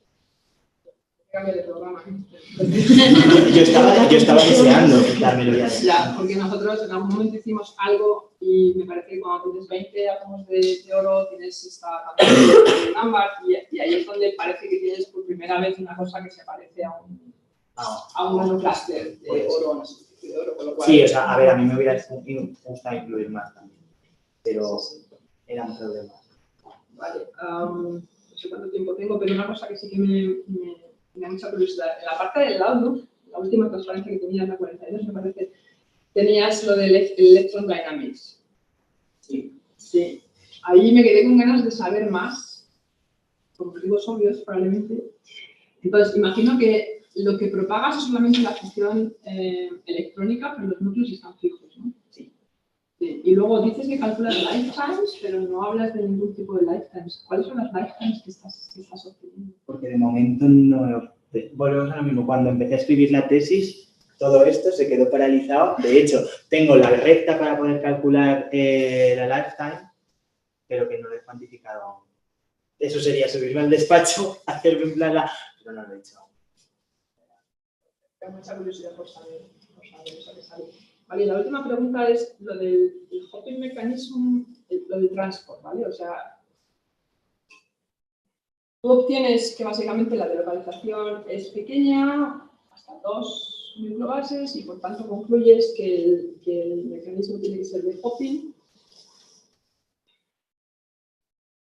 Bueno, me pregunto varias cosas. Me pregunto, ¿y si quisieras ver realmente ese transport? Porque, bueno, o sea, el transport tú dices que va a través de la cadena de ADN, ¿vale? Y tú todo lo que has visto es que tienes una cosa ahí localizada en, vamos a decirle, 2 nucleobases, y luego, ¿qué pasa? ¿En qué tiempos pasa eso? Tú has hecho también, en el MD has hecho propagaciones largas. ¿Tienes idea de en qué tiempos pasa eso? ¿O cómo podrías tener acceso a esa información? Si quisieras saber eso, ¿qué harías? Yo haría una dinámica. O sea, una dinámica, en este concreto, electrónica, pero claro, ahora mismo estamos trabajando vacante. Sería mucho más fácil, por ejemplo, si hubiéramos hecho con aniones, porque ahí sí que podríamos hacer esa propagación electrónica. Yo lo haría de forma dinámica para poder ver en el tiempo en el que esa carga se va transfiriendo de una nucleobase. ¿Tienes idea de ese tiempo qué es? ¿Normal de femtosegundos? Tiene que ser, sí, claro, tiene que ser muy rápido. Concretamente, tiempos no te sabría decir, pero es bastante rápida la... Pero entonces, cuando tú dijiste, además pusiste una transparencia, no me acuerdo cuál era, que dijiste, cuando hago mi MT, veo en todo este tiempo que el 54% está localizado en una nucleobase o algo así. Entonces, ¿por qué no ahí? Eso es mucho más largo que los tiempos que me estás diciendo. ¿Por qué tú ahí no ves que la carga ha saltado así? Claro, porque la región cuántica la estamos manteniendo para todas las snapshots en el mismo sitio. Entonces, para cada uno de ellos estamos calculando simplemente la deslocalización, no estamos moviendo la región QM. Tampoco... La región QM es más grande que 2. Sí, es 4. En las single pero sin embargo nunca ves que vayas al tercero o al cuarto, ¿no?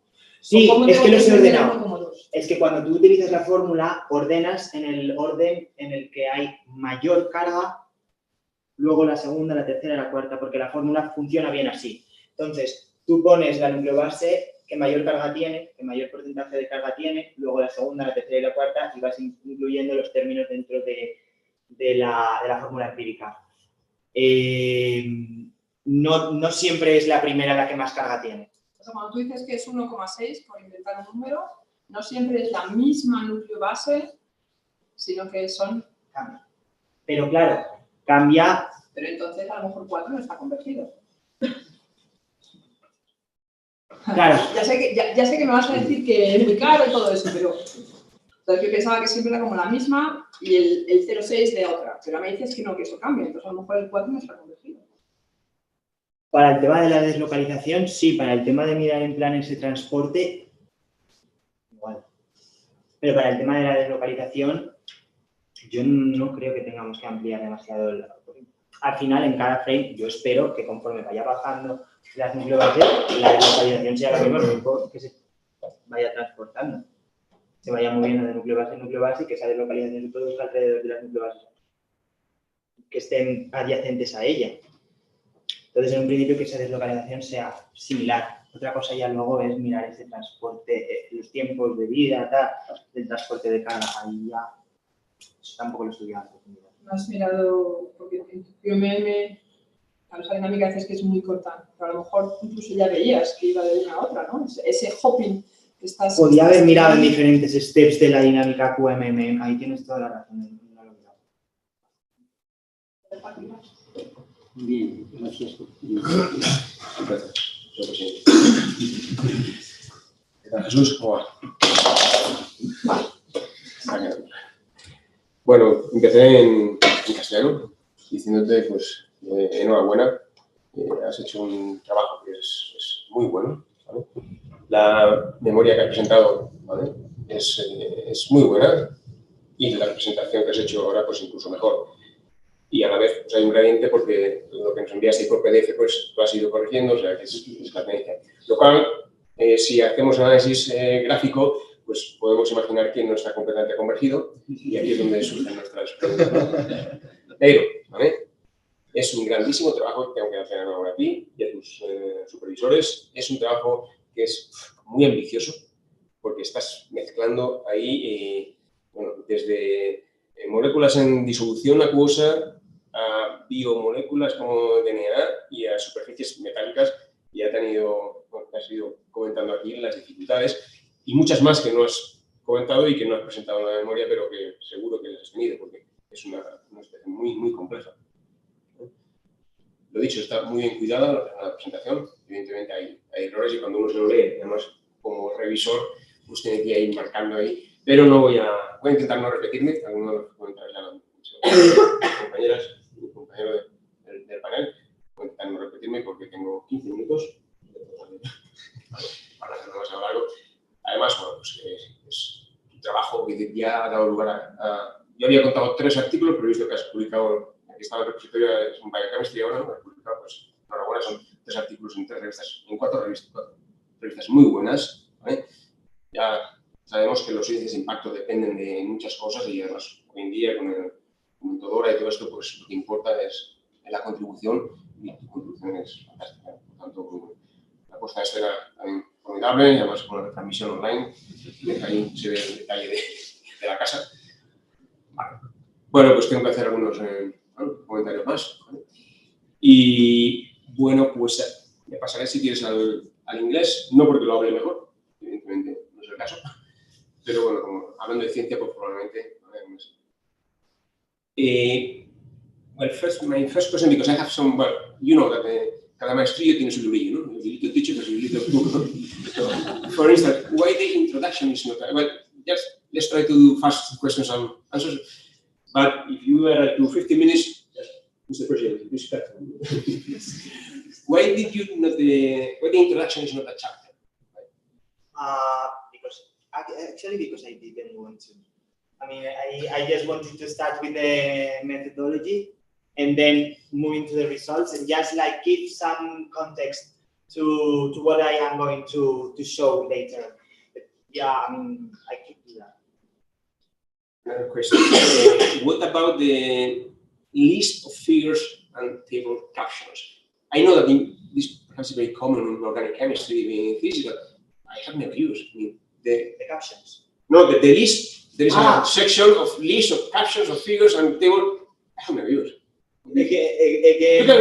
You are almost doctor, so you can criticize to me. You can this is your opinion, No, it is something that I think that it is like more elegant in my opinion. But yeah, totally arbitrary. Another question is what about the size of the text? Wow, you are very optimistic. I mean, the members of the panel, well, at least 1 or 2 has a certain age. Okay, it was possible to read that. Yeah. Okay, but this is the book is huge. As Leticia was commenting, it's okay if it is small size. Otherwise, we need 2 books. But it's all right. No, but it is just because when it was in a A4, the letter was fine. I mean, but when we reduced it, yeah. Okay, that's the problem. Another thing that they have already commented, but I want to comment again, that is I like very much introduction, although I'm going to make one comment, but the chapters of the methods, I found it maybe too long, because there are too many basic things. What do you think? In my opinion. Yeah, okay. The point is that I talk a lot. And I want to explain every single concept that I am explaining because it is very I get very angry when in a paper doesn't explain every single concept, and I just like do exactly the opposite, and I cannot do that in the papers because my supervisor, yeah, but I try to, and so since it was a thesis, I was like, okay, I will start concept by concept, so I will like increase the difficulty of the methodology. Are all the figures made by you? Yeah, but one. Very good. Nuria did it. Very good. Some of them no. Very good. And just like the last general question, imagine that it's very related to the question that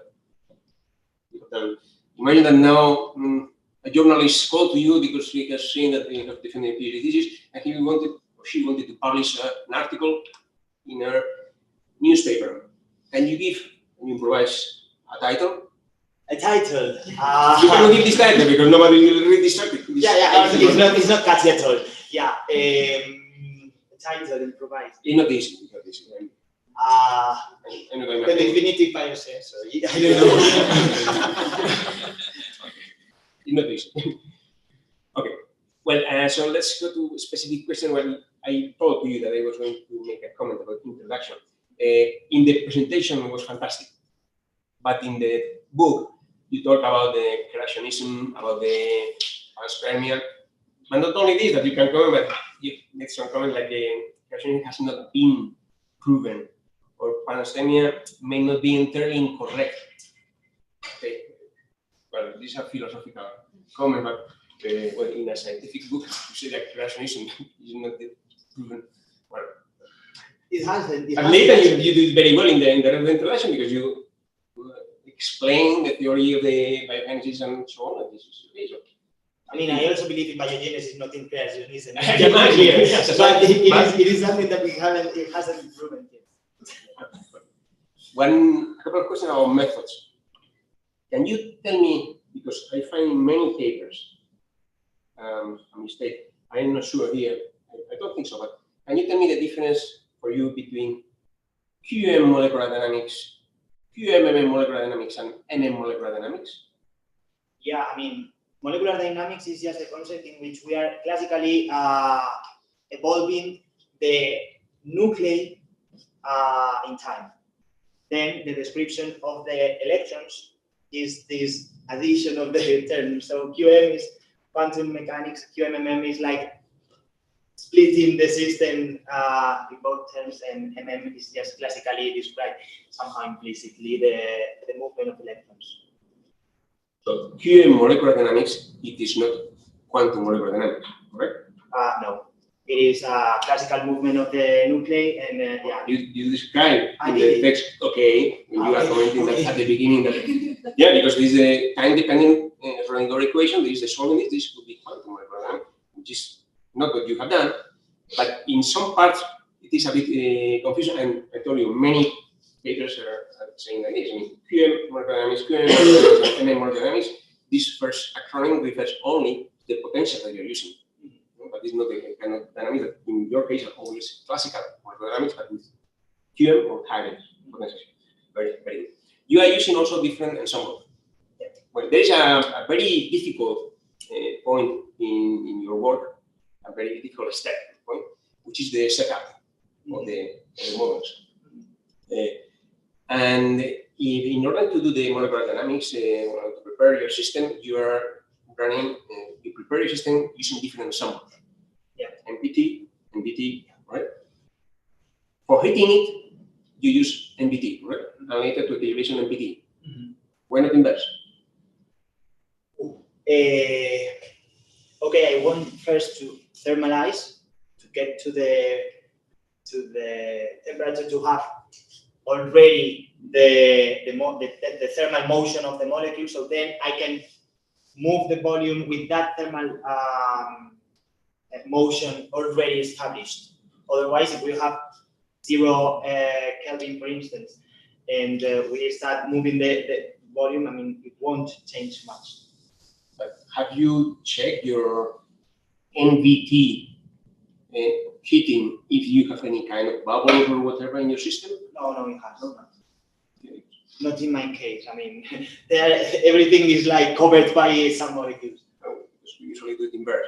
Okay. To heat in order to avoid this, because sometimes it happens that you have some bubble, but it's all right.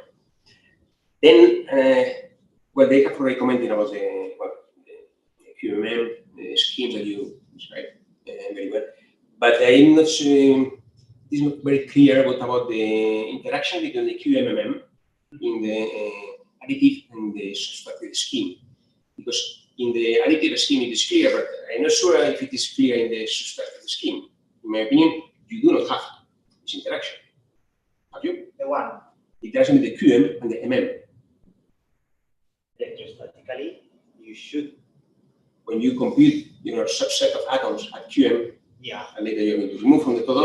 Well, no, it's a mechanical embedding in the very early substrate scheme. The point is that other evolved substrate scheme has been developed, and so you have somehow this. Yeah, but in fact, the other methods are just to increase and to do a second layer. Yeah. At the end of the day, you're going to have the same. That you're not going to have. Yeah, no. The very beginner substrate scheme is just a mechanical embedding. Okay. And well, they have already commented on the embedding for fields. Also, considering that we are in 2023 and all these hot topics, I have missed some comments, not necessarily even a full section, not even a chapter, about the machine learning for fields and all these things, that they are now becoming more and more popular. I don't know if you have read about them or if you have any opinion. I do. I mean, it is something that it seems that works pretty well, because you are like parameterizing, so in principle it works well. I don't really like them because you lose somehow the physical meaning of the term. So then how can you describe the physical interactions or the physical effects of it? I miss some chemical information. So you just like parameterize train the method in order to give accurate results, which is good. But I prefer the path in which I understand every single physical. One general question also: you are using continuum models and you are using discrete models for the solving. Right? At the end of the day, you are going to finish with the continuum models because you have less dispersion. Right? But this is a bit intrinsic in the case. I mean, in order to treat properly a solvent with discrete models, you need very long molecular dynamics, related with your comment that you have already done. I mean, but do you think that the continuum models, of course, you're going to have more converged results, less standard deviation and so on, obviously, but do you think that they can be qualitatively better results that if you run discrete? No, because you are not taking into account other interactions that maybe the solvent do itself. You are just describing it with just a constant. So no, I don't think so. Maybe with a large simulation time, you will have more accurate results. I'm also a bit worried when you are analyzing the effect of the number of water molecules, because it's going to be too much dependent on the length of the simulation and also how you initially locate the water molecule. Because all the models you have set up by hand, no? Well, no, the DNA was used. I used that application from. Yeah, but you have not allowed any X-ray or NMR structure. No. It is challenging. And there is a question I have in mind all the time. I mean, in the world of the RNA, DNA, and systems that are very highly charged, what about the effect of the contra ions? I mean, the effect of. I think this can be. What do you think? Because sometimes you have added one or two to neutralize the full system, which is very reasonable. But what about in the particular local environment of your, say, solute? You mean to include it in the QM region? Not necessarily in the QM region, but to include. I mean, what about if you have any cation around, or because you have phosphate, you have, I mean, yeah, not a very. When you are computing, I think any of your molecular dynamics, and when you are computing the charge transfer, the effect of punctual charge, point charges around your highly charged. Yeah, so you mean that? I mean, the effect or what? I don't really understand. Yes. When you are setting up your model, when you prepare your model, yeah, you have a system, yeah, which you have highly charged groups, right, in your system, right? You finally neutralize the full system by adding contra ions, which I don't know if it's localized somewhere. Yeah. By completing the. I wonder if any effect of cations around, in contact, direct contact with your strand, can have any effect in your results. Well, that's why I like propagate or first equilibrate the system in order to let the structure to relax to a good position. In principle, the structure should be good if the force field performs well. It is something that I should check. You have a so wide job that you have many variables that you can test. Yeah, but I think that the geometry, or I believe that the geometry is good using the force field that we parameterized. Okay, the comments about the selection of the functional, you have already said. Only one comment because at one moment you say that the MCU6 provides the best electronic structures. The best? There's electronic structures. Best. Somewhere you say this? In page number 142? Or, this is a point of comment. Page one. No, well, whatever. In general, you have one of the functional that you try in chapter 3 is MCO6, yeah. But you discard it. Yeah. Whatever, if it is because of scientific reasons or because of the, as you have commented, a book is a book and maybe not necessarily the order, the time order of the... No, I discarded because it gave very high one electron oxidation potential with respect to the experimental data, so we didn't think that it is suitable for the computation of this concrete property. Right. And then I have a comment. Well, I think what I try to when you are analyzing the charge transfer and you are commenting about the two methods, hopping and tunneling. This labeling of tunneling was already in literature. You are not inventing because you are not referring to quantum tunneling effect, but more like channeling, right? Yeah. But I read it as tunneling. So yeah, it is a mechanistic proposal that is in the literature. And then coming back to the models, because I am not really sure if because you have a. I mean, let's go to the sun, to the last chapter, which is fantastic. I mean, you have a surface of gold. You have already commented that it could be gold, could be other metal like copper, platinum. I'm not going to ask you if you have tried because it never ends. You have a linker, which you have already commented. It can be sulfur or selenium, different kind of linkers. You have type 3, which is perfect. And then you have the strand. Okay, but in the strand, then my doubts are related with the well, you have to do this strand with the nuclear basis that you select, and at some point you are saying that it's going to depend. The Redox properties are going to be dependent on the number of on the amount of winning residues. But in other comments we were discussing with Lara, it also depends on the you are altering different nuclear bases. But also this alternation can be like in blocks, like in polymers, it can be alternated in blocks. And also there is a question for me is the distance between this, because you already commented here, you are going to propose to the experimentalists to do experiments. I think it can be crucial because you are commenting the distance between the linkers. You mean the coverage? Yes. Okay, yeah. Because well, you are using of course one linker, one up to 8. This was done in my TF. The coverage, the coverage. I tried with different coverages, and I found that the 70% of the coverage, which is the one that I use in the self-assembled monolayers model, is the one that doesn't make that the system explodes directly, or for these repulsion effects between molecules.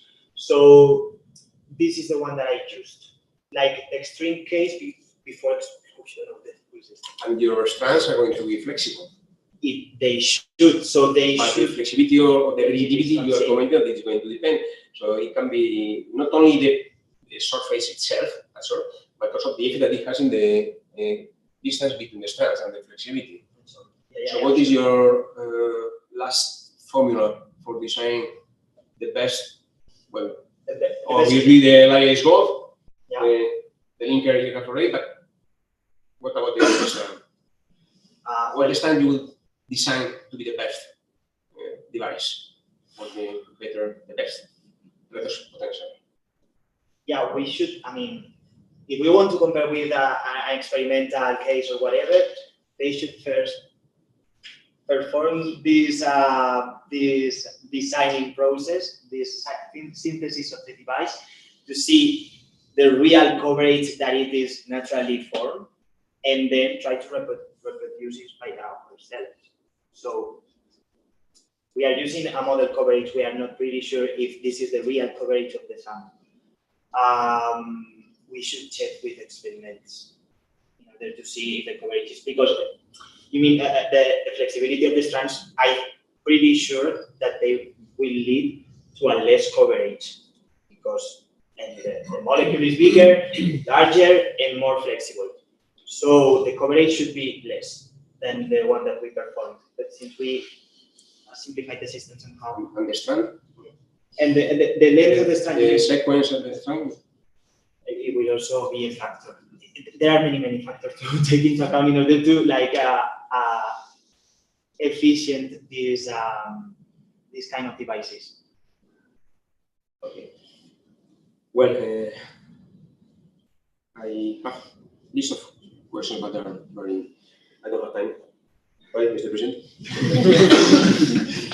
So, once again, enhorabuena por la discusión que de momento está muy buena. Y por el, realmente es un trabajo muy ambicioso, y la verdad es que me ha gustado mucho, además, lo he comentado, el outgoing research that you have presented here, porque tienes un año más para estar aquí, ¿no? Bueno, vamos a ver. Las perspectivas, you're going projects are to go abroad. Hombre, me gustaría, sí, o sea, primero me gustaría terminar esto, porque a mí me pone muy nervioso dejar las cosas a medias, y luego sí la idea es irme fuera.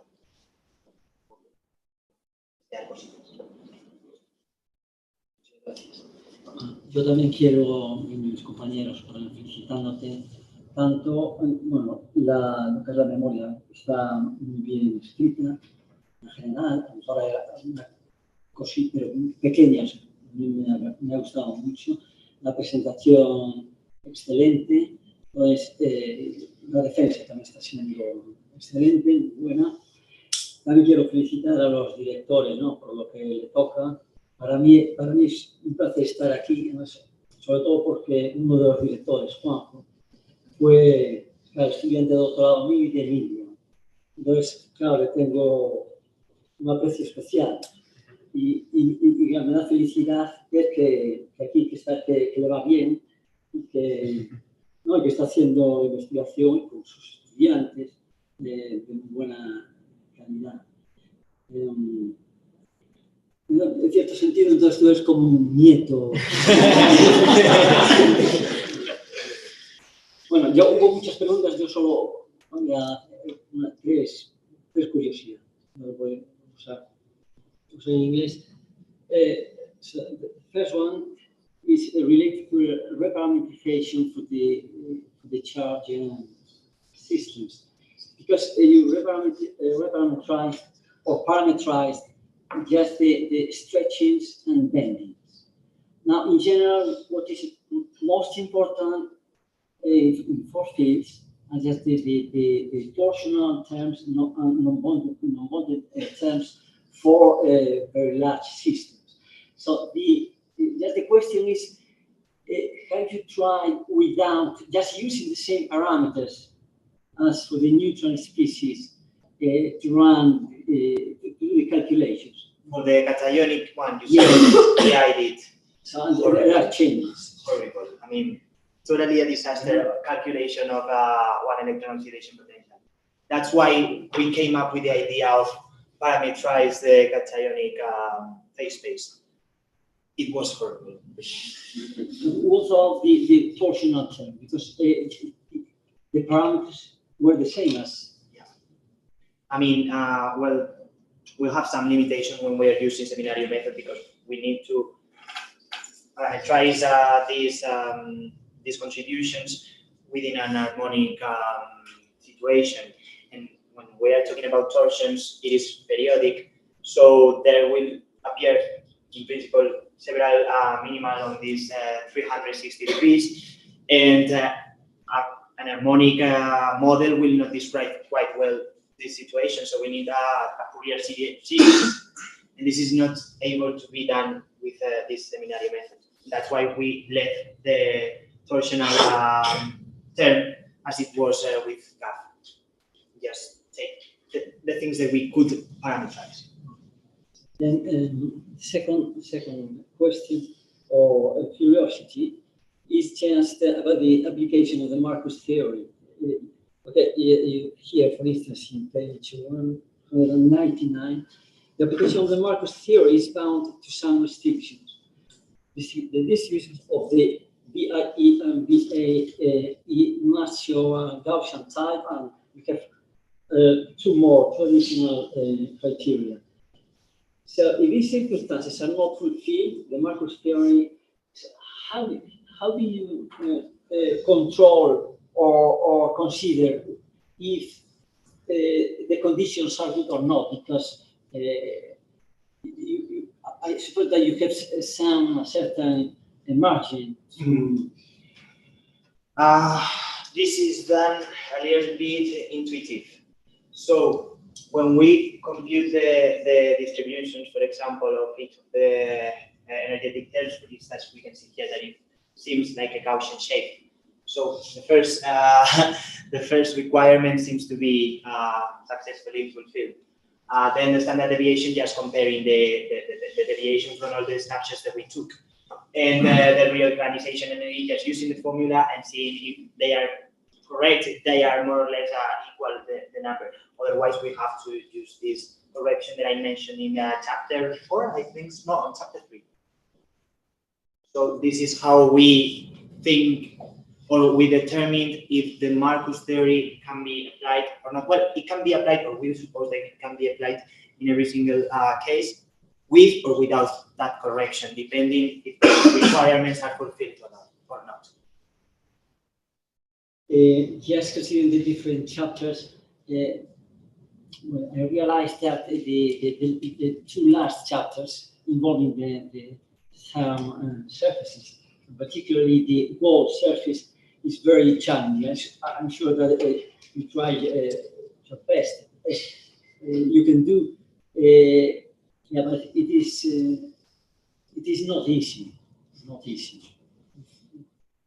And okay, just last curiosity about the basis set, the total basis set, because I suppose that you used that basis set because in previous studies somebody used that basis set and the results were good in comparison with other basis sets.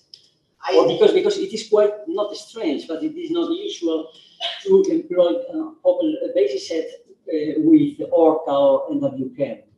Yeah. Well, first, I saw some studies in which the Opel bases were used, but yes, I did conduct a benchmark of the different increasing size of the function base, the base function, and the basis functions.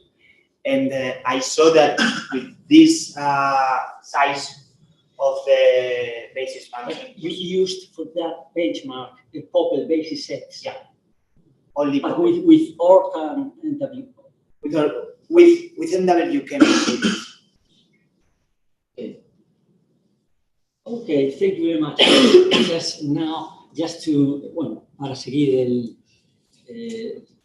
las reglas en defensa de una tesis, primero si alguno de los directores pues quiere comentar algo, ¿no? Luego si hay algún doctor presente en la sala que quiera formular alguna pregunta. Y entonces terminamos esta parte y ahora comienza la deliberación del tribunal pues, para otorgar una calificación. Los estudiantes de doctorado lo que queráis, el justificante, como formación, bla, bla, bla, esperáis a ver que termine y me lo decís y os hago